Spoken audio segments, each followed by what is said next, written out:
நியூஸ்7 தமிழ் நேயர்களுக்கு வணக்கம். 2019 நாடாளுமன்ற தேர்தலுக்கான பரப்புரை மிக தீவிரமாக சென்று கொண்டிருக்கிறது. இந்த தருணத்தில் ஒவ்வொரு தேர்தலின் போதும் கூட்டணிகள் அமைவதற்கு சில தலைவர்கள் முக்கிய பங்காற்றியிருப்பார்கள். அப்படி இந்த முறை பாரதிய ஜனதா அதிமுக தலைமையிலான கூட்டணி அமைவதற்கு மிக முக்கிய பங்காற்றிய ஒரு நபர் நம்மோடு இருக்கிறார். அவர் கொங்கு மண்டலத்தைச் சேர்ந்த முக்கியமான அமைச்சர், தமிழகம் தழுவிய தலைவர் என்கிற நிலையில் தற்போது இருக்கக்கூடிய அமைச்சர் திரு SP வேலுமணி அவர்களுடன் இந்த தேர்தல் குறித்தும், இந்த தேர்தலில் அதிமுகவின் பரப்புரை குறித்தும், தேர்தல் கூட்டணிகள் குறித்தும் பல்வேறு விஷயங்களை பேச இருக்கிறோம். அவரை இந்த நிகழ்ச்சிக்கு வரவேற்கிறேன். வணக்கம். அதிமுக பாரதிய ஜனதா கூட்டணி, பாமக, தேமுதிக இந்த கூட்டணி பேச்சுவார்த்தைகளின் போது சென்னையில் செய்தியாளராக நான் உங்களை பார்த்துருக்கிறேன். ரொம்ப பிஸியான ஒரு நபராக இருந்தீங்க. ரொம்ப முக்கியமான பங்காற்றி நபர் நீங்கள். கூட்டணிகள் அமைந்த பிறகு இப்போது அந்த கூட்டணி கட்சிகளுக்குள் ஒருங்கிணைவும் செயல்பாடுகளும் எப்படி இருக்குது? களத்தில் இருக்கக்கூடிய தகவல்களாக நீங்கள் சொல்ல விரும்புவது என்ன? நிச்சயமாக ஒருங்கிணைப்பு பொறுத்தளவுக்கு சிறப்பான முறையில் நீங்களே பார்த்துருப்பீங்க. ஒவ்வொரு தலைவர்களும் எங்களுடைய தலைவர்களான மாண்புமிகு முதலமைச்சர் எடப்பாடி அவர்களும், துணை முதலமைச்சர் OPS அவர்களும் போராடமெல்லாம் சிறப்பான எழுச்சியான கூட்டம். அதாவது நேரடியாக அவங்க போய் ஒவ்வொரு வீதியாக போய் மக்களை சந்திக்கிறாங்க. அவங்க அது மிகப்பெரிய எழுச்சியான கூட்டம் இருக்குது. இப்போ தான் சமீபத்தில் கொங்கு மண்டலத்தில் வந்துட்டு போனாங்க. அதே போல் கூட்டணி கட்சியுடைய தலைவர்கள், மாண்புமிகு பாரத பிரதமர்கள் 2 நாளைக்கு முன்னாடி கோவை மாவட்டத்துக்கு வந்து மிகப்பெரிய பிரம்மாண்டமான கூட்டம், அதில் பரப்புரை நிகழ்த்தினார்கள். அதே போல் நம்முடைய சகோதரி பிரேமலதா விஜயகாந்த் அவர்கள், அதே போல் நேற்று கூட GK வாசன் வந்தார், சரத்குமார் வந்தார். இப்போ எல்லா கூட்டணி கட்சியுடைய தலைவர்கள், அதே போல் பாட்டாளி மக்கள் கட்சி ராமதாஸ் ஐயா, அன்புமணி எல்லாமே எல்லா பக்கம் பண்ணிகிட்ருக்காங்க. ஆகவே சிறப்பான முறையில் இந்த கூட்டணி கட்சியுடைய தலைவர்கள் ஒருங்கிணைந்து செயல்படுகிறார்கள். கூட்டணி கட்சியுடைய தொண்டர்களும் ஒருங்கிணைந்து செயல்படுறாங்க. முக்கியமாக பார்த்திங்கன்னா இது ஒரு மிகப்பெரிய மெகா கூட்டணி. நம்ம இதுவரையிலும் வந்து அரசியல் கணக்கு அப்படின்னு சொல்லி பார்த்திங்கன்னா இதில் ஒவ்வொரு கட்சிகளுக்கும் வாக்கு வங்கி இருக்குது. இதுக்கு முன்னாடி ஒவ்வொரு தேர்தல் நம்ம பார்த்தோம். இது மிகப்பெரிய கூட்டணி. கண்டிப்பாக மாண்புமிகு புரட்சித் தலைவி அம்மாவுடைய ஆசையுடன் இந்த கூட்டணி அமைச்சிருக்காங்க நம்முடைய தலைவர்கள். மிகப்பெரிய வெற்றியும் பெறுவார்கள். சிறப்பான முறையில் தேர்தல்களும் போயிட்டுருக்கு. கொங்கு மண்டலம் அந்த அதிமுகவினோட பேஸ் ரொம்ப வலுவாக அப்படியே தக்க வைக்கப்பட்டிருக்குது. அதில் பெரிதும் அடிபடுற பேராக திரு SP வேலுமணி அவர்கள் பேர் இருக்கிறது. இதை தக்க வைப்பதற்கு நீங்கள் எடுக்கும் முயற்சிகள் என்ன? எப்படி இது சாத்தியமானது? 12 வருஷமாக நான் மாவட்ட செயலாளர் இருக்கேன். அப்புறம் அம்மா இருக்கும்போதே பார்த்திங்கன்னா எதிர்பார்க்கமாக அமைப்பு செயலாளரும் போட்டு கொடுத்தாங்க. 2001 சேர்மனாக இருந்த 3வது தடவை தொடர்ந்து சட்டமன்ற உறுப்பினர். இந்த தேர்தலையும் கூட பார்த்திங்கன்னா தமிழகத்திலேயே பர்சன்டேஜ் படி, சதவீதப்படி நான் தான் அதிகமான வாக்கு வித்தியாசம் பெற்று. இதெல்லாம் அம்மாவுடைய எனக்கு தந்த வாய்ப்பு, அம்மாவுடைய தந்த திட்டங்கள், செல்வாக்கெல்லாம். இப்படி தான் நான் மட்டுமில்லை, இங்கே இருக்கக்கூடிய கொங்குமண்டலத்தில் இருக்கக்கூடிய எல்லா அமைச்சர்களுமே ஒரு சின்சியராக அம்மாவுக்காக இருப்பாங்க. அம்மாவும் இந்த கொங்குமண்டலத்தில் மிகப்பெரிய பிரியம் வச்சுருப்பாங்க. பல்வேறு திட்டங்களை செயல்படுத்தியிருக்காங்க. அதுதான் முக்கியம். இன்றைக்கி பார்த்திங்கன்னா இன்றைக்கி இங்கே இருக்கிற திமுக இங்கே கொங்கு மண்டலத்துக்கு எதுவுமே செய்யலை. தமிழ்நாட்டுக்கு எதுவுமே செய்கிறீங்க, அது வேறு. கொங்கு மண்டலத்துக்கு குறிப்பாக அவங்க எதுவும் செய்யலை. இன்றைக்கி கூட பார்த்திங்கன்னா எங்களுடைய கொங்கு மண்டலத்தில் நாங்கள் 50 ஆண்டு காலத்தில் இல்லாத வளர்ச்சியை கொடுத்துருக்குறோம். அம்மா அவர்களும் சரி, மாண்புமிகு முதலமைச்சர் எடப்பாடி அவர்களும் சரி, பல்வேறு திட்டங்கள். இன்றைக்கி பார்த்திங்கன்னா எல்லா பாலங்கள், சாலைகள். இன்றைக்கி கோயம்புத்தூர் எடுத்துகிட்டிங்கன்னு பார்த்திங்கன்னா Trichy road, Avinashi road, Mettupalayam road, Sathy road, Palakkad main road, Pollachi road, Thondamuthur road, Siruvani road, முக்கியமான சாலைகள், எல்லா சாலைகளும் அகலப்படுத்தப்பட்டு அம்மாவுடைய ஆட்சியில் 7 வருஷம் போடப்பட்டது. முக்கியமான பாலங்கள்லாம் இப்போ கட்டப்பட்டிருக்கிறது. அதே போல் மிகப்பெரிய பாலங்கள் இன்றைக்கி டிசைன் முடிஞ்சிருச்சு. சிலது டெண்டர் போயிருக்காங்க, சிலது அடிக்கல் நாட்டியிருக்காங்க. உதாரணத்துக்கு எடுத்திங்கன்னா இன்றைக்கி அவனாசி ரோடு மேம்பாலம் மிகப்பெரிய நீண்ட எதிர்பார்ப்பு.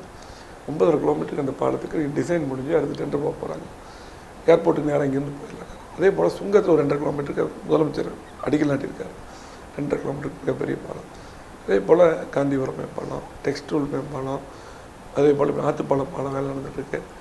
அதே போல் இன்றைக்கி போத்தனூர், ஈச்சனாரி, மதுக்கரை ரயில்வே கேட், இப்படி பல்வேறு பாலங்கள், இன்னும் பல்வேறு பாலங்கள், இன்னும் நமக்கு ஒண்டிப்புதூர், அதே போல் கவுண்டம்பாளையம், நம்ம துடியலூர், லார் ரோடு, இதெல்லாமே சாங்ஷன் பண்ணி கொடுத்துருக்காரு முதலமைச்சர்.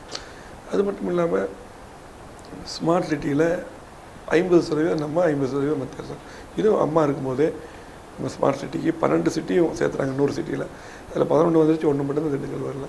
இப்படி பல்வேறு திட்டங்களை கொடுத்துருக்காங்க. அதே மாதிரி கூட்டுக்குடி திட்டத்தில் பல்வேறு கூட்டுக்குடி திட்டங்கள் எல்லா திட்டமும் அம்மா தான் கொண்டு கொடுத்தாங்க உங்கள் மண்டலத்துக்கு, கோவை மாவட்டத்துக்கு. இப்போ அதே தொடர்ந்து தமிழ்நாடு முதலமைச்சர் எடப்பாடி என்ன அவங்க பார்த்திங்கன்னா இன்றைக்கி 3ஆம் கூட்டுக்குடி திட்டம் சாங்ஷன் ஆயிடுச்சு, டெண்டர் போயாச்சு. அதே போல் திருப்பூருக்கு அதே மாதிரி தான் கூட்டுக்குடி புதுசாக கொடுத்துருக்காங்க, ஈரோட்டுக்கு கொடுத்துருக்காங்க. இப்போ எல்லா பக்கம் இங்கே மட்டும் இல்லை, தமிழ்நாடு மதுரை கொடுத்துருக்காங்க. இப்போ எல்லா பக்கம் கொடுத்தா கூட கொங்கு மண்டலத்துக்கு நம்ம கேட்டது பூரா கொடுத்துருக்காங்க. தமிழ்நாடு ஃபுல்லாக எல்லாமே செஞ்சாலும் கூட அதே போல் மெட்ரோ ரயில் வந்து நாங்கள் 2 நேரமாக கேட்டிருந்தேன். அது கூட பெரிய அந்த ஃபண்டிங் சிரமமாக இருந்தால் கூட முதலமைச்சர் சொன்னால் நீங்கள் எல்லாம் பண்ணித்தரணும்னு சொல்லி சொன்னால் அதையும் இன்றைக்கி அறிவிச்சிருக்காங்க. இன்றைக்கி பீசபிலிட்டி ஸ்டடி நடந்துருக்கு. அதுபோல் உங்களுக்கு தெரியும் 70 ஆண்டு கால பிரச்சனை அத்திக்கடை போனஸ் திட்டம். இன்றைக்கி பார்த்திங்கன்னா அம்மா இருக்கும்போது ஜீவோ போட்டாங்க. பல்வேறு நேரங்கள் எல்லாமே நிதி ஒதுக்கிறதுக்கு முயற்சி பண்ணி பல்வேறு போராட்டங்கள் நடத்திட்டு இருந்தாங்க 70 வருஷம் விவசாயிகள். இன்றைக்கி அதை வந்து முதலமைச்சர் இன்றைக்கி நிறைவேற்றி நிதி ஒதுக்கி அதுவும் கூட என்ன சொல்கிறாங்கன்னா நம்மளே இது வந்து பல்வேறு நேரங்களில் இன்றைக்கி நமக்கு நிதி கேட்டு மத்திய அரசாங்கத்தில் நம்ம ஒதுக்கி நடக்கலை, நம்மளே நிதி ஒதுக்கி கொடுத்து இன்றைக்கி அடிக்கல் நாட்டியிருக்கார். மிகப்பெரிய ஒரு வரப்பிரசாதம் 3 டிஸ்ட்ரிக்ட். அந்த அத்திக்கடை அவினாஷ் திட்டம் பற்றி தான் திருப்பூர் பகுதிகளில் நாங்கள் அந்த தேர்தல் செய்திகள் பேசும்போது மக்கள் அதிகமாக பேசுகிறாங்க. கிட்டத்தட்ட பல ஆண்டுகளாக வாக்குறுதியாகவே இருந்த ஒரு விஷயத்தை ரொம்ப குறுகிய காலத்தில் முதலமைச்சர் எடப்பாடி பழனிசாமி அவர்களும் உங்களை போன்ற இந்த உள்ளூர் அமைச்சர்களும் சாத்தியப்படுத்திருக்கீங்க. அது நில எடுக்கிற பிரச்சனை நிறைய விஷயங்கள் அதில் இருந்தது. எப்படி இவ்வளவு சீக்கிரம் அதை சாத்தியப்படுத்த முடியுது? அதாவது எப்படின்னா இது வந்து ஃபஸ்ட்டு இந்த கால்வாய் வெட்டி கொண்டு போகக்கூடிய ஒரு சூழ்நிலை இருந்தது. முதலமைச்சர் தான் இதுக்கு தனியாக ஒரு கிட்டத்தட்ட ஒரு 5 மீட்டிங் நடத்துனாங்க. அந்த போராட்டக்குழு அவங்களும் ரொம்ப போராட்டம், அவங்களையும் சந்திச்சார் 2 தடவை. அவங்ககிட்டையும் கருத்து கேட்டார், என்ஜினியர்ஸ்கிட்ட கருத்து கேட்டாங்க, எக்ஸ்பர்ட் கமிட்டி போட்டாங்க. இதெல்லாம் வச்சு ஒரு 5 மீட்டிங் சீனியர் ஐஏஎஸ் ஆஃபீஸரை வச்சு போட்டு இது எப்படி வந்தால் வேகமாக பண்ண முடியும்னு சொல்லி போட்டு இப்போ இந்த பைப்லைன் மூலமாக தான் கொண்டு போகிறாங்க. இதுதான் சாத்தியமானு சொல்லிட்டு ஒரு முடிவுக்கு வந்து அதுக்கு வந்து நல்ல இன்வால்மெண்ட்டோடு செஞ்சது இந்த தமிழ்நாடு முதலமைச்சர் எடப்பாடி அவர்கள். அது உறுதுணையாக துணை முதலமைச்சர் ஓபிஎஸ் இருந்தாங்க. ஆகவே இதை பொறுத்தளவுக்கு அதனால தான் முழுக்க இது வந்து அம்மாவுடைய கனவு திட்டம். அம்மா செய்யணும்னு நினச்சாங்க, ஜீவோ போட்டாங்க, அதை செய்யணுன்ட்டு எப்படி அம்மாவுடைய திட்டங்களை பூரா செயல்படுத்தக்கூடிய முதலமைச்சராக எடப்பாடியார் இருக்கார். இதை விவசாயிகளுக்கு ஒரு விவசாய முதலமைச்சராக இருக்கின்ற காரணத்தால் விவசாயி செய்யணுன்ற ஒரு ஆர்வம், அதுக்கு வழிமுறைகள் கரெக்டாக பின்பற்றினாங்க. மறைந்த முதலமைச்சர் ஜெயலலிதா அவர்கள் மறைவுக்கு பிறகு 2 ஆண்டுகள் இந்த அரசு நடந்திருக்கு. 2 ஆண்டுகள் நீங்கள் செயல்படுத்தியிருக்க திட்டங்களினுடைய விஷயங்களோட தான் இந்த தேர்தலை நீங்கள் அணுகிறீங்க. இந்த 2 ஆண்டு திட்டங்களை மக்கள் எப்படி ரிசீவ் பண்ணியிருக்காங்க? மக்களிடம் வரக்கூடிய ரெஸ்பான்ஸ் என்னவாக இருக்குது? சட்ட ஒழுங்கு மட்டும் இன்றைக்கி அம்மாவுடைய ஆட்சி 2 வருஷத்தில் எவ்வளோ சிறப்பாக வச்சுருக்காங்க. திமுக 2006 2011 மு.க. ஸ்டாலின் அவர்கள் அவங்களுடைய ஆட்சியில் இன்றைக்கி மதுரையில் வாக்கிங் போகிறாரு. அன்றைக்கி அங்கே வாக்கிங் போயிருக்க வேண்டியதானே, போக முடியுமா வருவாங்க மதுரைக்குள்ளே? இதெல்லாம் அப்படி இருந்தது. ஆகவே அவங்க எதுவுமே செய்யலை. ஆனால் நம்முடைய அம்மாவுடைய ஆட்சியை பொறுத்தளவுக்கு சிறப்பான முறையில் இன்றைக்கு எல்லா திட்டங்களும் அம்மா அறிவித்த அத்தனை திட்டங்கள், இன்றைக்கி தாலிக்கு தங்கமாக இருந்தாலும் சரி, முதியோர் உதவித்தொகை, இன்றைக்கி மடிக்கணினி, இன்றைக்கி பள்ளி மாணவர்களுக்கு என்னென்ன திட்டங்கள் அறிவித்தாங்களோ யூனிஃபார்ம், அதே போல் பார்த்திங்கன்னா பாடப்புத்தகம் எல்லாமே இந்த 14 வகையான ஆவணங்கள். இன்றைக்கி மடிக்கணினியெல்லாம் பார்த்திங்கன்னா சாதாரண குடிசைவாழ் மக்களுக்கு எல்லா மாணவர்களுக்கும் கொடுக்குறாங்க, ஏழை மாணவர்கள். அது மிகப்பெரிய விஷயம். அதே போல் பார்த்திங்கன்னா இன்றைக்கி கருவுற்ற தாய்மார்களுக்கு பல்வேறு திட்டங்கள், எல்லா திட்டமும் இன்றைக்கி வந்து மக்களை போய் செஞ்சு விலையில்லாத அரிசி கலந்து கொடுத்துருக்கோம். அதே போல் நாட்டு மக்களுக்கு என்னென்ன திட்டங்கள் தேவையோ அதை முதலமைச்சர் செஞ்சிட்ருக்கார். பார்த்திங்கன்னா குடிமராம திட்டம் கரியார் சோழன் காலத்துலேருந்து இன்றைக்கி விவசாயிகளுக்காக செஞ்சுருக்காங்க. வண்டல் மண் எடுக்கக்கூடிய திட்டங்கள், அப்புறம் என்னென்ன திட்டங்கள் மாவட்டத்துக்கு தேவையோ நூற்றாண்டு விழா, புரட்சித்தலைவர் எம்ஜிஆர் நூற்றாண்டு விழா நடத்தி ஒவ்வொரு மாவட்டத்துக்கு போய் நடத்துகிறாங்க. அங்கே வந்து நூற்றாண்டு விழா வந்து புரட்சித்தலைவர் எம்ஜிஆர் அவர்களை பாராட்டுவது அந்த மாதிரி மட்டுமல்ல, அங்கே வந்து பல்வேறு திட்டங்களை அறிவித்தார், பல்வேறு திட்டங்களுக்கு அடிக்கல் நாட்டினாங்க, பல்வேறு திட்டங்களை திறந்து வச்சாங்க. அங்கே இருக்கக்கூடிய ஒவ்வொரு மாவட்டத்தில் பிரச்சனைகள்லாம் அப்படியே கேதர் பண்ணிட்டாங்க, உள்வாங்கிட்டாங்க. அதை வச்சு ஒவ்வொரு திட்டமாக அறிவிக்கிறாங்க, எல்லாம் பண்ணி இன்றைக்கி சிறப்பாக இருக்குது. அதே போல் சட்ட ஒழுங்குகளை இந்தியாவிலேயே வந்து நம்ம தமிழ்நாடு நம்பர் 1 வந்திருக்கு. இருக்கிற காவல் நிலையத்தில் எங்கள் தொண்டாமுத்தூரில் இருக்கிற RS தான் நம்பர் 1 வந்திருக்கு இந்தியாவிலே. இப்படி சிறப்பான முறையில் இன்றைக்கு பார்த்திங்கன்னா இன்றைக்கு தமிழ்நாடு முதலமைச்சர் எடப்பாடி அவர்கள் மக்களை புரிஞ்சு வரக்கூடிய முதலமைச்சர், அதாவது கீழிருந்து மேலே வந்து அமர்ந்திருக்கார். அவருக்கு எல்லாமே தெரியும். அதே போல் இன்றைக்கி பொங்கல் பரிசு கூட பார்த்திங்கன்னா இன்றைக்கி பொங்கல் வந்து தமிழர் திருநாள் சொல்லி போட்டு அந்த ஒவ்வொரு குடும்பத்துக்கு 1000 ரூபாய் பணம் கொடுத்தாங்க. அது கூட கொடுக்கும்போது மேலுமே பார்த்திங்கன்னா நான் அப்போ தான் அந்த மீட்டிங்கில் இருந்தேன். ஒரு ஆச்சரியப்படக்கூடிய விதத்தில் அந்த மீட்டிங்கில் நடத்தினார் ஐஏஎஸ் வச்சு. எல்லாமே பொங்கல் பரிசு இப்படி கொடுக்கணும். அப்போ அதிகாரிகள் இல்லைங்க, அது எப்படி பொங்கல் பரிசு கொடுக்கலாம், அமௌண்ட் வந்து குறைவாக இருக்கா அம்மா இருக்கும், இல்லை தமிழர் திருநாள் பொங்கல் நல்லா கொண்டு வந்துட்டு அதனால் நீங்கள் வந்து நம்ம 1000 ரூபா கொடுக்கணும்னு சொல்லி இந்த மீட்டிங்கில் வந்து முதலமைச்சர் சொல்கிறாரு, அறிவிக்கிறார். அதுக்கப்புறம் சொல்கிறாரு, அது வந்து நேராக அக்கௌண்ட்டுக்கெல்லாம் அனுப்பாதீங்க. அக்கௌண்ட்டுக்கு அனுப்புகிற பட்சத்தில் என்னாங்கன்னா நிறைய பேர் இந்த கடன் வாங்கியிருப்பாங்க, அப்படி கழிஞ்சிடும், அவங்க கையில் போகணும் தானே பொங்கல் கொண்டாடுவாங்க. யதார்த்தமாக ஒரு கிராம பாணியில் சொன்னார். அப்படின்னு கூட பார்த்தீங்கன்னா இன்னொரு வார்த்தை சொன்னார். இவர் வந்து யதார்த்தமாக தான் சொன்னார்.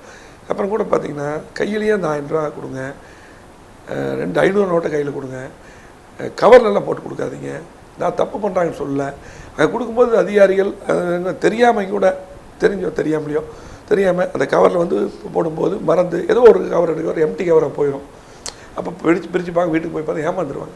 அதனால் அவங்க கையிலேயே 2 500 நோட்டு கொடுக்கணும்னு சொல்லி போட்டு இப்படியெல்லாம் ஒரு மீட்டிங்கில் ஒரு விரிவாக கீழக்கூடிய மக்கள் பேஸில் வந்து பார்க்கக்கூடிய ஒரு முதலமைச்சர். ஒரு ஆச்சரியமாக இருக்கும். நாம் எங்களுக்கு எல்லாமே அந்தளவுக்கு மக்கள் மேல் இருக்கக்கூடிய ஒரு திட்டம் வந்து தேவை. யார் வேணாலும் போய் முதலமைச்சர் சந்திக்கலாம். அப்படி சந்திக்கிற பட்சத்தில் அந்த பிரச்சனையை உள்வாங்கி உடனடியாக கூப்பிட்டு உத்தரவு போடுவார். எந்த ஃபைலில் அவருக்கு நிலுவைகள் கிடையாது. இப்படி வேகமாக செயல்படக்கூடிய முதலமைச்சர், ஒரு யதார்த்தமான முதலமைச்சர்.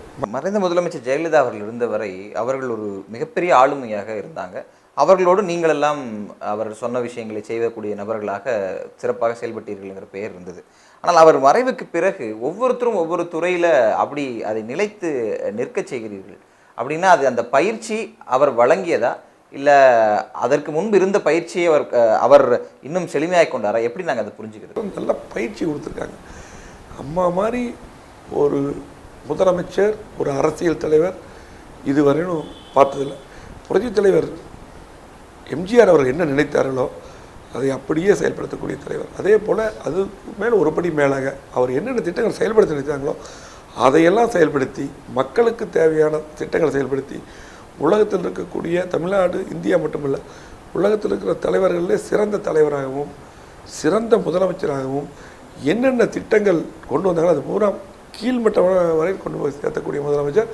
எங்களுக்கு ஒவ்வொரு திட்டங்களும் எப்படி செய்யணும், எப்படி பண்ணணும், அசம்பிளியில் எப்படி வந்து நம்ம பேசணும், எப்படி வந்து நம்முடைய எதிர்கட்சி சட்டமன்ற உறுப்பினர்கள் சொல்லும்போது அதை எப்படி உள்வாங்கிட்டு சொல்லணும், அவங்க சொல்லக்கூடிய நல்ல கருத்துக்களை எப்படி எடுத்துக்கணும்னு சொல்லிட்டு எங்களுக்கு சிறப்பான முறையிலே எங்களுக்கு வந்து ஒரு பள்ளி மாணவன் போல எங்களுக்கு ட்ரைனிங் கொடுத்தது புரட்சித் தலைவி அம்மா அவர்கள் தான். அமைச்சராக சட்டமன்ற உறுப்பினராக செயல்பாடுகளுக்கு அவர் அளித்த பயிற்சியை நீங்கள் இப்போ நினைவு கூறுறீங்க. இது தேர்தல் சமயம், அவர் இல்லாத ஒரு தேர்தல். இதற்கு முந்தைய தேர்தலில் ஒப்பிட்டு எந்த இடத்துலையாவது நீங்கள் மறைந்த முதலமைச்சர் ஜெயலலிதா அவர்களுடைய வழிகாட்டுதல்களை மிஸ் பண்ணுறீங்களா? அம்மாவுடைய வழிகாட்டுதல் மட்டுமல்ல, அம்மா இல்லாத இருக்கிறது நாங்கள் மட்டுமில்லை, ஒட்டுமொத்த உலகத் தமிழர்கள், அத்தனை தமிழர்கள், தமிழ்நாட்டு மக்கள், குறிப்பாக பெண்கள் எல்லாருமே மிகப்பெரிய விவரம். இருந்தாலும் கூட அம்மா அவர்கள் என்னென்ன திட்டங்கள் எப்படி எப்படி வந்து அம்மா நினைத்தார்களோ அது பூரா இன்றைக்கி முதலமைச்சர் நல்லா சிறப்பாக பண்ணிகிட்ருக்காங்க. இருந்தாலும் கூட எங்களுக்கு வந்து பிரச்சனை அம்மா அவர்கள் இல்லைங்கிறது ஒரு நினைச்சு தனியாக கொஞ்சம் யோசனை பண்ணாலே எங்களுக்கெல்லாம் பெரிய ஒரு தாங்கவே முடியாது. அந்தளவுக்கு மிகப்பெரிய ஒரு துயரம். அந்த துயரத்துலேயும் வந்து பார்த்திங்கன்னா இன்றைக்கு அம்மா நினச்ச திட்டங்கள் செயல்படுத்தணும், அம்மாவுடைய அரசு செயல்படுத்தியிருக்கிறோம். இருந்தாலும் எங்களுக்கு அம்மா இருந்தால் எப்பவுமே பெரிய பலன் தான், அதெல்லாம் மாட்டுகிறது. இந்த கூட்டணி பற்றின விமர்சனங்களுக்கு வேறு யாரிடமும் கேள்வி கேட்பதை விட உங்களிடம் கேட்பது சரியானதாக இருக்கும். ஏன்னா நீங்கள் தான் அதற்கு முதல் அச்சாணியாக இருந்து செயல்பட்ட நபர். இந்த கூட்டணி அமைந்த பிறகும் இன்றும் பரப்புரை களங்களில் அதிமுக கூட்டணி மீது வைக்கப்படக்கூடிய விமர்சனங்களுக்கு திரு எஸ்பி வேலுமணியுடைய பதில் என்ன? இல்லை என்ன அப்படின்னா, இன்றைக்கி வந்து அவங்க விமர்சனங்கள், கூட்டணி கட்சி விமர்சனங்கள்லாம் அவங்க இயலாமை. இப்படி ஒரு கூட்டணி எதிர்பார்க்கல. மு க ஸ்டாலின் மட்டுமில்லை, மு க ஸ்டாலின் கூட்டணி அமைச்சதுமே அவருடைய முகமே எப்படி இருந்தது தெரியும் உங்களுக்கு. அவர் பேட்டியை பார்த்து எங்களை பற்றி தான் பேசினார். எப்படி வந்து ராமதாஸ் ஐயா வந்து இப்படி பேசலாம், இப்படி வந்து பேசிகிட்டு இருந்தார், இப்படி கூட்டணி சேரலாம். அதே போல் அன்புமணி இப்படி பேசுகிறார் அப்படின்னு. அதாவது ஒன்று, அதாவது அவங்க வந்து இன்றைக்கி மிகப்பெரிய ஒரு தலைவராக ஒரு நல்ல ஒரு வாக்கு வங்கி இருக்காங்க. அவங்க வந்து எப்படியாவது அவங்கள வந்து அவங்க கூட்டணிக்கு வந்து கொண்டு வரணும்னு சொல்லி முயற்சி பண்ணாங்க. அப்படி இயலாமல் அதில் வந்து அப்படியே வெக்ஸ் ஆகி பேசுவாங்க, அந்த மாதிரி பேசுகிறார்.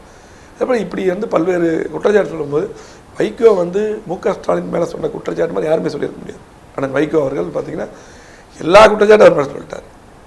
அவன் இவங்களாம் அவங்க கூட்டணியில் வச்சுட்டு இப்படியெல்லாம் பேசுறது எப்படின்னு தெரியல. அது மட்டும் இல்லாமல் அவங்க கூட்டணி கட்சிகள் வந்து இயலாமையில் பேசுகிறாங்க. ஒரு மெகா கூட்டணி முதலமைச்சர், துணை முதலமைச்சர் ஏற்பாடு பண்ணிட்டாங்க.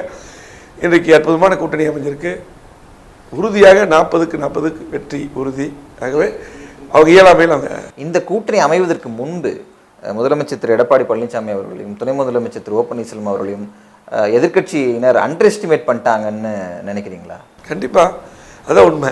இவங்க என்ன அதனால தானே உங்களுக்கு இந்த எப்படியா இருந்தாலும் பார்த்தீங்கன்னா இன்றைக்கி சட்டமன்றத்தில் திமுக தலைவர் ஸ்டாலின் அவர்கள் இதுவரை வரலாற்றில் இல்லாத அளவுக்கு மிகப்பெரிய ஒரு களங்கத்தை சபாநாயகரை அடித்து இழுத்துட்டு அது நாட்காலில் உட்காந்து மிகப்பெரிய எல்லாம் முதலமைச்சர் நாட்காலியில் எங்கே நாங்கள் முன்வரிசையில் நாட்காலில் மேலே டான்ஸ் ஆடி குதித்து நாட்காலில் உடச்சி வீசி சட்டமன்ற செயலாளரை அடித்து அந்த நாட்காலி பிச்சு எவ்வளோ பெரிய அரங்கேற்றம் பண்ணாங்க. இப்படியெல்லாம் பண்ணிட்டு வெளியே போய் அவரே உங்களுக்கு ஊடகத்தை காமிச்சிங்க அவரே சட்டப்பட்டினம் எடுத்துகிட்டு போய் பிச்சுட்டு அவரே போய் நேராக மனு கொடுத்தார். எப்படியாவது இந்த அரசாங்கம் போகணும்னு 3 மாதத்தில் போய் நினச்சாங்க, 6 மாதத்தில் 1 வருஷத்துக்கு நினச்சாங்க. இன்றைக்கி வெற்றிகரமாக சிறப்பான ஆட்சி, மக்களுக்கான ஆட்சி, இன்றைக்கி சட்ட ஒழுங்கு சிறப்பாக இருக்குது, திட்டங்கள் சிறப்பாக செயல்படுத்தி அற்புதமான ஆட்சியை இன்றைக்கி முதலமைச்சர் கொண்டு போயிட்டுருக்காங்க. ஆட்சி தொடர்ந்து நடந்துட்டு இருக்குது. இன்னும் தொடர்ந்து மீதமுள்ள 2 வருஷங்கள் நடக்கும்.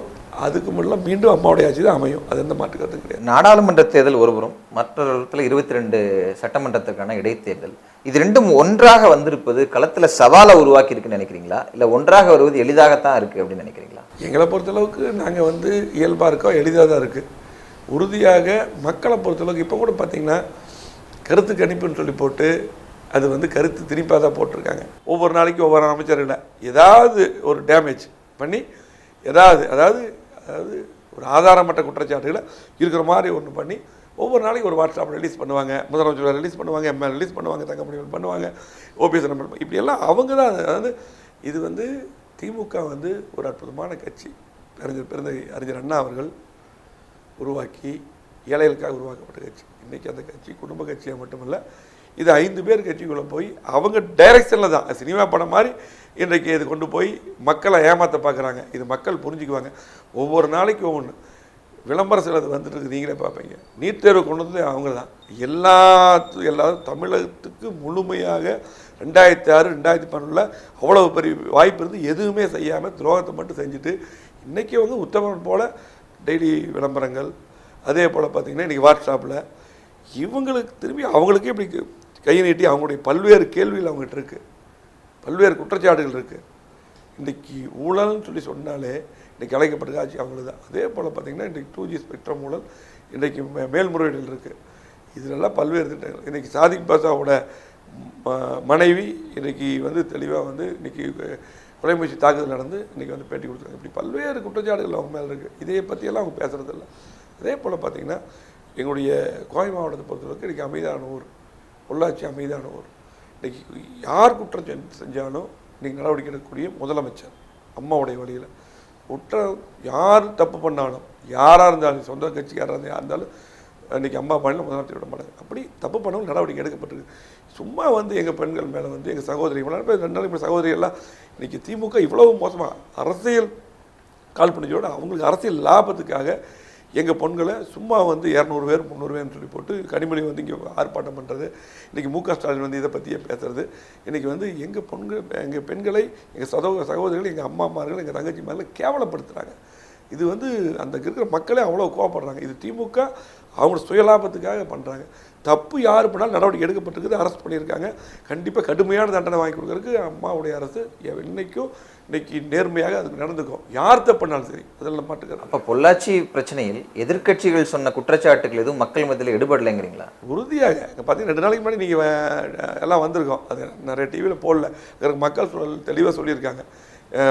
சகோதரிகள் முழுமையாக அந்த பாதிக்கப்பட்ட பெண்ணே வேறு வழி இல்லாமல் இப்படி பண்ணுறாங்களேன்னு சொல்லி போட்டு அந்த பொண்ணே பேட்டி கொடுத்து இப்படி அரசியல் பண்ணாதீங்க அப்படின்னு சொல்லி போட்டு முழுமையாக இவங்களால எதுவுமே எந்த திட்டங்களும் திமுக சொல்ல முடியல. நாங்கள் இது செஞ்சதுன்னு சொல்ல முடியல. இன்றைக்கி நாங்கள்லாம் அவங்க அத்தனை தடவை ஆட்சி இருந்திருக்காங்க, இன்றைக்கி மத்திய மாநிலத்தில் எதுவுமே சொல்ல முடியல. இந்த மாதிரி சம்பவங்களை எடுத்து பண்ணிடுறாங்க. இது உறுதியாக முதலமைச்சர் பொள்ளாச்சி சொல்லிட்டார். யார் பண்ணாலும் கடுமை நடவடிக்கை எடுக்கப்பட்டிருக்குது. அதனால் உடனடியாக பார்த்தீங்கன்னா சிபிசிஐடி இருக்குது, உடனே சிபிஐக்கு உடனே பரிந்துரை பண்ணாங்க. அது முதலமைச்சர் சொன்னார். இன்றைக்கி ஏதாவது ஒன்று சொன்னால் சும்மா தவறான குற்றச்சாட்டு, ஆதரவான குற்றச்சாட்டு எங்களுடைய கட்சி நீங்கள் என்ன சொன்னாலும் நீங்கள் நாங்கள் விசாரித்து வேறு மாதிரி சொல்லுவீங்க, நாங்கள் கூட சிபிஐக்கு பண்ணியிருக்கோம் சொல்லியிருக்கோம். அவை இது வந்து நேர்மையாக நடக்குது. ஆனால் எங்களுடைய சகோதரி மேல் நீங்கள் சும்மாவே வந்து இல்லை அங்கே இருக்கிற பெண்கள் வந்து சும்மா, அதாவது நீங்கள் வந்து யாராக இருந்தாலும் ஒரு தப்பாக இருந்தால் எங்கள் பெண்கள் வந்து வீரமிக்கவர்கள், எப்படி வேணாலும் அப்படியெல்லாம் வந்து சாதாரண பண்ண, ஏதோ ஒரு சம்பவம் ஒரு 2 சம்பவம் நடந்ததை வச்சு எல்லா பெண்களும் தப்பாக வந்து திமுக பேசும்போது நிறுத்திக்கணும். அதுதான் என்னுடைய. தினகரன் அவர்களுக்கு போராட்டங்களில் வரக்கூடிய அந்த கூட்டம் என்பது பத்திரிகைகளில் ஊடகங்களில் நீங்கள் பார்ப்பீங்க. அந்த கூட்டத்தை கொங்கு மண்டலத்திலும் அவர் பல்வேறு கூட்டங்கள் வந்து போனார். நீங்கள் எப்படி மதிப்பிடுறீங்க? நான் அதை பற்றி பேசுகிறக்கே விரும்பலை. ஒன்று, அவருக்கு வர்ற கூட்டம் எப்படின்னு உங்களுக்கு தெரியும். செயற்கையாக அவர் வரும்போது ஒரு 100 வண்டியில் எல்லாம் வருவாங்க. அது செயற்கையான கூட்டம்னு சொல்லி எல்லாத்துக்குமே தெரியும். ஆகவே உங்களுக்கு எங்களை விட உங்களுக்கு பத்திரிகை நண்பர்களுக்கு தெரியும். ஆகவே முதலமைச்சரே அதை பற்றி சொல்லிட்டார். அது ஒரு நாங்கள் பொருட்டாகவே அவங்கள நினைக்கல. அது வந்து புரட்சித்துறை அம்மா அவர்கள் இருக்கும்போது அவர் வந்து அவரெல்லாம் வந்து பார்த்தீங்கன்னா பாய்ஸ் கார்டனுக்குள்ளே வரக்கூடாது, எங்கேயுமே வந்து நீங்கள் உள்ளே வரக்கூடாதுன்னு சொல்லி போட்டு நாடாளுமன்றத்துக்கே போகக்கூடாதுன்னு சொல்லி வைக்க வச்சாங்க. ஆகவே அதை வந்து கட்சி தொண்டர்களுக்கும் நாட்டு மக்களுக்கும் தெரியும். ஆகவே அதை பற்றி நம்ம வந்து பேசக்கூடாது. ஒன்று வந்து நம்முடைய அனைத்து இந்திய அண்ணா திராவிட முன்னேற்ற கழகம் இன்றைக்கி வந்து நாங்கள் யாரையும் வந்து குற்றச்சாட்டில் இன்றைக்கி அவங்க கூட போனவங்களுக்கு கூட கண்டிப்பாக இது தாய் கழகத்துக்கு இன்றைக்கி ரெட்டரசு நம்பட்டுருக்கு. கட்சி இன்றைக்கி முதலமைச்சர் துணை முதலமைச்சர் சிறப்பாக வழி நடத்துகிறாங்க. தொண்டர்கள் இன்றைக்கி தலைவராக இருக்காங்க. ஆகவே அனைவரும் வந்து நம்முடைய முதலமைச்சர் துணை முதலமைச்சர் தலைமையில் இணைஞ்சு பணியாற்ற வேண்டும். அதிமுகவினுடைய மறைந்த முதலமைச்சர் ஜெயலலிதா அவர்கள் விட்டு சென்ற திட்டங்களை நாங்கள் நிறைவேற்றோம் அப்படின்னு சொன்னீங்க. அவர்கள் ஒரு மிகப்பெரிய வாக்கு வங்கியையும் விட்டு சென்றிருக்கிறார். அதை உயர்த்துவது அப்படிங்கிற ஏதேனும் திட்டத்தின் அடிப்படையில் செயல்படுகிறீர்களா? அதை பற்றி உங்களுக்குள்ள மேல்மட்ட தலைவர்கள் மத்தியில் நடந்த விவாதங்கள் பற்றி எங்களோட பகிர்ந்துக்கலாமா? அம்மாவுடைய செல்வாக்கு இன்னைக்கு அப்படியே தொடருது. இப்போ எம்ஜிஆருடைய செல்வாக்கு அப்படியே தொடருது. ஏன்னா அம்மாவுடைய திட்டங்கள், அம்மா வகுத்த பாதையை அடிபெறலாமல் இன்றைக்கு நடக்கக்கூடியவர் மாண்புமிகு முதலமைச்சர் எடப்பாடி அவர்களும் துணை முதலமைச்சர் OPS அவர்களும். ஆகவே மக்களுக்கு தேவையான அம்மா தந்த திட்டங்களை செய்கிறாங்க. மக்களுக்கு தேவையான திட்டங்களையும் உடனடியாக தர்றாங்க. ஆகவே இன்றைக்கி உறுப்பினர்களும் சரி, அதே போல் இன்றைக்கு நாட்டு மக்களும் சரி, இந்த ஆட்சி ஒரு சாதாரணமான ஒரு ஏழை ஒரு விவசாயி ஆட்சி நடத்துகிறாங்க. எல்லா பாதுகாப்பு இருக்குது, எல்லா திட்டங்களும் செய்கிறாங்க, யார் வேணாலும் பார்க்க முடியும்னு சொல்லி சிறப்பாக வந்து ஆட்சி நடத்துகிறாங்க. ஆகவே அம்மா அவர்களும் எம்ஜிஆர் அவர்களும் அவருடைய செல்வாக்கு என்றைக்கும் அவருடைய கட்சி, இது அவங்களுடைய கட்சி, அவருடைய செல்வாக்கு, அவருடைய ஆட்சி. ஆகவே அதை அடிப்படையில்லாமல் சிறப்பான முறையில் இன்றைக்கு வழிநடத்துகிறாங்க எங்களது தலைவர்கள். ஆகவே அந்த செல்வாக்கு தொடர்ந்து இருக்குது. கண்டிப்பாக அந்த செல்வாக்கு உயர்ந்து கொண்டிருக்கிறது. பொதுவாக அமைச்சர்கள் வந்து அவங்க சொந்த தொகுதிகளை விட்டுக் கொடுப்பது கூட்டணி கட்சிகளுக்குங்கிறது அரிதான ஒரு விஷயமா பார்க்குறோம். ஆனால் திரு SP வேலுமணி கோயம்புத்தூர் தொகுதியை கூட்டணி கட்சியினருக்கு விட்டுக் கொடுத்திருக்கிறாரு. அவங்களுக்காக களம் வேலை செய்து கொண்டிருக்கிறார். இதே விஷயம் கீழே இருக்கிற அதிமுக தொண்டர்கள் மத்தியிலும் இருக்கா? உற்சாகமாக தாமரைக்கு அவர்கள் வாக்கு கேட்கிறார்களா? இல்லை, என்னோடய சொந்த தொகுதியை நான் விட்டுக் கொடுக்கல. சொந்த தொகுதி எனக்கு பொள்ளாச்சி தான், தொண்டாமுத்தூர் வருது. அதில் அதிமுக தான் நிற்கிது. அதாவது இப்போ கூட்டணின்னு சேரும்போது ஒரு சில தொகுதிகள் அவங்களுக்கு கொடுக்க முடியும். அவங்களும் எல்லாம் அது அப்போ தான் நம்ம கூட்டணி வந்து ஒரு நியாய தர்மமாக இருக்கும். இதை வந்து நம்ம முடிவு பண்ணல, இது எங்களுடைய தலைவர் முடிவு பண்ணாங்க. எந்த தொகுதியுமே வந்து விட்டு கொடுக்கறதோ நம்ம எடுத்துக்கிறதோ அது நாங்கள் முடிவு பண்ணுறதில்ல. நான் கூட்டணி வந்து அமைப்பதில் முதலமைச்சர் துணை முதலமைச்சர் சொல்கிற வேலைகளை கூட இருந்து பார்த்துட்ருக்குறோம். ஆகவே அவங்க வந்து அந்த முடிவுகளை அவங்க எடுக்கிறாங்க. தலைவர்கள் எடுக்கக்கூடிய முடிவுக்கு நாங்கள் வந்து கட்டுப்படக்கூடிய இது எங்களுடைய கடமை. அதை தான் எங்கள் அம்மா அவர்கள் எங்களுக்கு கற்றுக் கொடுத்துருக்காங்க. இல்லை, உங்கள் வீட்டு வாசலில் ஒரு தாமரை செடி வச்சிருக்கிறத பார்த்தேன். அந்த விரைவில் அது மலருங்கிற சூழல் இல்லை. இது கோயம்புத்தூரில் தாமரை மலருமா? இல்லை, என்னுடைய வீட்டுக்கு முன்னாடி இருக்கிற தாமரை வந்து அதுக்கும் அரசியலுக்கு சம்மந்தம் இல்லை. அது வந்து எப்பவுமே இருக்கக்கூடிய இது. தாமரை பூவோ இப்போ மற்ற இதை வந்து அரசியல் தேர்தல் நேரத்தில் சின்னங்களாக இருக்குது. மற்ற நேரத்தில் சாமிக்கு படிக்கணும், நாங்களாம் உரமாக சாமி குடுவோம். ஆமாம், அதனால் இதுக்கு இல்லை. ஆனால் வந்து இன்றைக்கி கண்டிப்பாக கோயம்புத்தூரில் இன்றைக்கி CPR அண்ணவர்கள் இன்றைக்கி சிறப்பாக வந்து இன்றைக்கி ஒரு நல்ல அருமையான வேட்பாளர், நிறைய திட்டங்களை செஞ்சுருக்காரு. அவர் வந்து கோவை பார்லிமெண்ட்டில் MP-யாக இருந்திருக்காங்க. எங்கள் கூட்டணியிலேயே அவர் MP-யாக இருக்கார். ஆகவே நல்லா சிறப்பாக பண்ணியிருக்காங்க. ஆகவே கண்டிப்பாக எங்களுடைய கூட்டணி தர்மத்துக்கு நாங்களும் சிறப்பாக பணியாற்றுறோம். கண்டிப்பாக அதிகமான வாக்கு வித்தியாசத்தை வெற்றி பெறுவார். அதே போல் இன்றைக்கி 3 பார்லமெண்ட் தொகுதி எங்களுக்கு வருது. அதில் பொள்ளாச்சியிலும் மகேந்திரன் அவர்கள் அதிகமான வாக்கு வித்தியாசத்தை வெற்றி பெறுவார். அதே போல் நம்முடைய நீலகிரி பாராளுமன்றத்தில் தியாகராஜன் அவர்களும் அதிகமான வாக்கு வித்தியாசத்தில் வெற்றி பெறுவார். பொதுவாக இந்த நேர்காணலில் இறுதியாக ஒரு கேள்வி நாங்கள் முன்வைப்போம். ரொம்ப சுருக்கமான பதிலை அது வந்து மக்களிடம் எடுத்துச் செல்வதற்கான கேள்வியாக அதை முன்வைப்போம். கொங்கு மண்டலத்தை பொறுத்தவரை கொங்கு மண்டலத்து மக்கள் இரட்டைலைக்கும் உடன் போட்டியிடக்கூடிய தாமரைக்கும் வாக்களிக்க வேண்டும் என்றால் ஏன் வாக்களிக்க வேண்டும்? அதாவது கொங்கு மண்டலத்தில் அம்மாவுடைய அரசு 50 ஆண்டு காலத்தில் இல்லாத வளர்ச்சி கொடுத்துருக்குறோம். பல்வேறு திட்டங்கள் நான் சொன்ன சில திட்டங்கள் தான் சொன்னேன். எல்லா கிராமங்களுக்கும் சாலைகள், பாலங்கள், கல்லூரிகள், 4 கல்லூரி இன்றைக்கி அண்ணன் எடப்பாடி அண்ணன் கொடுத்துருக்காரு. அதான் அம்மாவுடைய திட்டம். சொன்ன மேட்டுப்பாளையம் மட்டும் 50 ரூபாய் கொடுத்தாங்க. அதுக்கப்புறம் 3 கல் மொத்தம் 4 கல்லூரி, சொன்னாமத்தூர், பொள்ளாச்சி, பல்லடம். சிட்டிக்குள்ளே காலேஜ் இருக்குது. கிராமப்புற மாணவர் படிக்கிறதுக்காக எல்லா பக்கம் கல்லூரி கொடுத்தாங்க. அதே போல் பார்த்திங்கன்னா இன்றைக்கி multi level car parking, bus port இதெல்லாம் பார்த்திங்கன்னா அறிவிக்கப்பட்டிருக்குது. அதே போல் மெட்ரோ ரயில், இன்றைக்கி பல்வேறு திட்டங்கள். இன்றைக்கி 50 ஆண்டு காலத்தில் இல்லாத வளர்ச்சி. கலெக்டரேட் போய் பார்த்திங்கன்னா இப்படி சிறப்பாக இருக்கும். அதே போல் பார்த்திங்கன்னா அரசு மருத்துவமனை எடுத்துட்டிங்கன்னா இன்றைக்கி ப்ரைவேட் ஹாஸ்பிட்டலோட அற்புதமாக இருக்கும். ஹார்ட் சர்ஜரியில் நாங்கள் சென்னை போயிட்டு இருந்தோம். சிறுநீரக மாற்று அறுவை சிகிச்சைக்கு சென்னை போனோம். இன்றைக்கி பிளாஸ்டிக் சர்ஜரி முதல்ல அற்புதமாக நடக்குது. இன்றைக்கி அற்புதமான ஒரு பில்டிங், ஒரு 90 கோடியில் இன்றைக்கி பில்டிங் இருக்குது, கட்டி கொடுத்துருக்காங்க. அதே போல் இன்னும் 250 கோடி இன்றைக்கி ஜெய்கா மூலமாக இன்றைக்கி முதலமைச்சர் ஒதுக்கி கொடுத்துருக்காங்க. இன்றைக்கி எல்லா பக்கம் வளர்ச்சிகள். அது 50 ஆண்டு காலத்தில் இல்லாத வளர்ச்சி கொடுத்துருக்குறோம். திமுக ஆட்சியில் எதுவுமே செய்யலை. கோவை மாவட்டத்துக்கு மனசாட்சி உள்ள அனைவருக்கும் தெரியும், அத்தனை மக்களுக்கு தெரியும் இப்படி வேலை நடந்திருக்குன்னு சொல்லி. அது மட்டும் இல்லாமல் இன்றைக்கி மத்திய அரசாக கூட நாங்கள் இணைந்து போக வேண்டியது கூட்டணி அமைச்சிருக்கு. அப்படின்னா புரட்சி எம்ஜிஆருடைய பாணி. மத்திய அரசு யார் இருந்தாலும் அனுசரித்து கூட்டணியாக இருந்தால் தான் திட்டங்கள் வரும். அதுக்காக தான் இன்றைக்கி பார்த்திங்கன்னா பல்வேறு திட்டங்கள். இன்றைக்கி கோதாவரி காவிரி இணைப்பு முக்கியமான பிரச்சனை. அது வந்துட்டால் நமக்கு தண்ணி பிரச்சனையே இருக்காது. அதுக்கு இன்றைக்கி முதலமைச்சர் பேசியிருக்காங்க. இன்றைக்கி அந்த திட்டங்கள் வருது. ஆகவே இந்த மாதிரி பல்வேறு திட்டங்கள் மத்திய அரசுலேருந்து நமக்கு வரக்கூடிய திட்ட எதிர்பார்ப்புலையும் இன்றைக்கி பேசியிருக்காங்க. முதலமைச்சரும் பிரதமரும் பேசியிருக்காங்க. உறுதியாக இன்றைக்கி மத்திய அரசு மத்தியில் மீண்டும் ஆட்சிக்கு வரப்போகிறது உறுதி. அதே போல் இங்கே அம்மாவுடைய ஆட்சி தொடர்ந்து இருக்குது. 2 வருஷம் அம்மாவுடைய ஆட்சி இருக்குது. மீண்டும் அம்மாவுடைய ஆட்சி வருவது உறுதி. ஆகவே சிறப்பான முறையிலே மத்திய மாநில அரசுகள் இணைந்து பல்வேறு திட்டங்கள் தருவோம். கொங்கு மண்டலத்தை தாண்டி தமிழகம் அகில இந்திய அளவில் தேசிய ஜனநாயக கூட்டணிக்கு மக்கள் வாக்களிக்க வேண்டும் என்றால் ஏன் வாக்களிக்க வேண்டும்? பல்வேறு உரிமைகளை பெறணும்.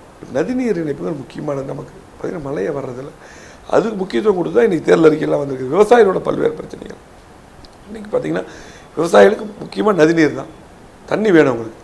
அதுக்கு பல்வேறு திட்டங்கள், இந்த திட்டம் மட்டும் பல்வேறு திட்டங்கள் முதலமைச்சர் வச்சுருக்கார். இதெல்லாம் நாங்கள் எதிர்பார்த்துருக்குறோம்.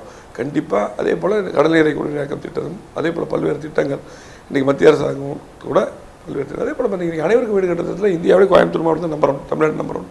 இப்படி பல்வேறு திட்டங்கள் நாங்கள் மத்திய அரசாங்கம் பெற்றுக்கிறோம். கண்டிப்பாக மீண்டும் பெற்று செய்வோம். பல்வேறு விஷயங்கள் எங்களோட பகிர்ந்துட்டீங்க. மிகவும் பரபரப்பான அந்த பரப்புரைக்கு இடையிலும் எங்களோட நேரம் பகிர்ந்ததுக்கு மிக்க நன்றி.